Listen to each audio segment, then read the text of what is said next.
News. ప్రభుత్వాన్ని విమర్శించడం తప్పు కాదు, కానీ మహిళలను, రాజకీయ నాయకుల కుటుంబ సభ్యులను కించపరుస్తూ మాట్లాడడం కరెక్ట్ కాదు. ఫ్రీడమ్ ఆఫ్ స్పీచ్ పేరుతో ఒకరి పరువు దెబ్బతీసే ప్రయత్నాలు, డెత్ థ్రెట్స్, ఆర్గనైజ్డ్ అబ్యూస్ వంటి నేరాలు చేయడం కుదరదు. మన అభిప్రాయాలను చెప్పడానికి, ప్రజా సమస్యల్ని ప్రభుత్వ దృష్టికి తీసుకురావడానికి, ఒకరితో ఒకరు అనుసంధానం అవడానికి, ప్రభుత్వాన్ని ప్రశ్నించడానికి ఇది ఒక శక్తివంతమైన వేదిక. కానీ మనం గుర్తుంచుకోవాల్సిన ఒక ముఖ్యమైన విషయం ఉంది. ఫ్రీడమ్ ఆఫ్ స్పీచ్ అనేది పూర్తిగా అపరిమితమైన హక్కు కాదు. దానికి కొన్ని పరిమితులు ఉన్నాయి. ఒకరి హక్కులను మరొకరు ఉల్లంఘించే స్థాయికి వెళ్ళినప్పుడు, ఐ రిపీట్, ఒకరి హక్కులను మరొకరు ఉల్లంఘించే స్థాయికి వెళ్ళినప్పుడు చట్టపరమైన పరిణామాలు తప్పవు. భారత రాజ్యాంగంలోని ఆర్టికల్ 19 క్లాస్ 2 ప్రకారం దేశ సమగ్రత, జాతీయ భద్రత, ప్రజాశాంతి, మర్యాద, నైతిక విలువలు, పరువు నష్టం, నేరాలకు ప్రేరేపించడం వంటి అంశాల్లో రీజనబుల్ రిస్ట్రిక్షన్స్ ఉన్నాయి. సింపుల్గా చెప్పాలి అంటే ఫ్రీడమ్ ఆఫ్ స్పీచ్ అంటే ఫ్రీడమ్ టు అబ్యూస్ కాదు. Again I repeat, freedom of speech does not mean freedom to abuse. ప్రభుత్వాన్ని విమర్శించే హక్కు మీకుంది, మమ్మల్ని ప్రశ్నించే హక్కు మీకుంది, మా నిర్ణయాలతో విభేదించే హక్కు మీకుంది. అదే ప్రజాస్వామ్యం, దాన్ని మేము స్వాగతిస్తాం.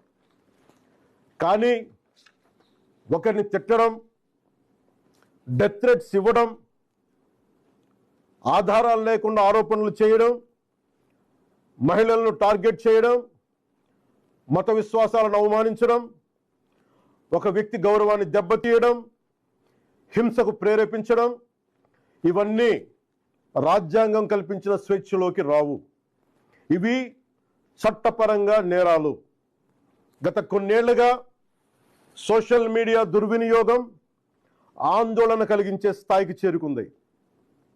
చాలామంది ఫేక్ అకౌంట్స్ వెనక దాక్కొని అసభ్య పదజాలం ఉపయోగించడం, వ్యక్తిగత దూషణలు చేయడం, పరువు తీసే ప్రయత్నాలు చేయడం, ఆధారాలు లేని ఆరోపణలు చేయడం, fake propaganda, mark photos, death threats, organised harassment వంటి చర్యలకి పాల్పడుతూ ఉన్నారు. మహిళల్ని ముఖ్యంగా అత్యంత అసభ్యంగా టార్గెట్ చేస్తూ ఉన్నారు. చివరికి దేవుళ్ళని, దేవతల్ని కూడా వదలట్లేదు. దేవుళ్ళని, దేవతలపై కూడా ఉద్దేశపూర్వకంగా అవమానకర వ్యాఖ్యలు చేస్తున్నారు. ఇవన్నీ కూడా ఫ్రీడమ్ ఆఫ్ ఎక్స్ప్రెషన్ కింద రావు. ఇది హెల్దీ క్రిటిసిజం కాదు. ఇది ప్రజాస్వామ్యం కానే కాదు. ఈ సందర్భంగా ఒక విషయం చాలా స్పష్టంగా చెప్పాలనుకుంటున్నాం. Constructive criticism, fair comment, satire ఇవన్నీ ప్రజాస్వామ్యంలో భాగమే. విభిన్న అభిప్రాయాలను వ్యక్తం చేసే హక్కును మేము పూర్తిగా గౌరవిస్తాం.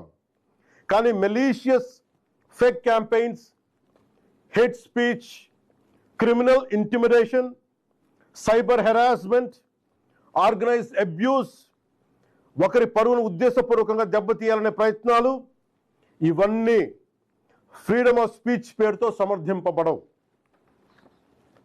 ఇంకో విషయం చాలా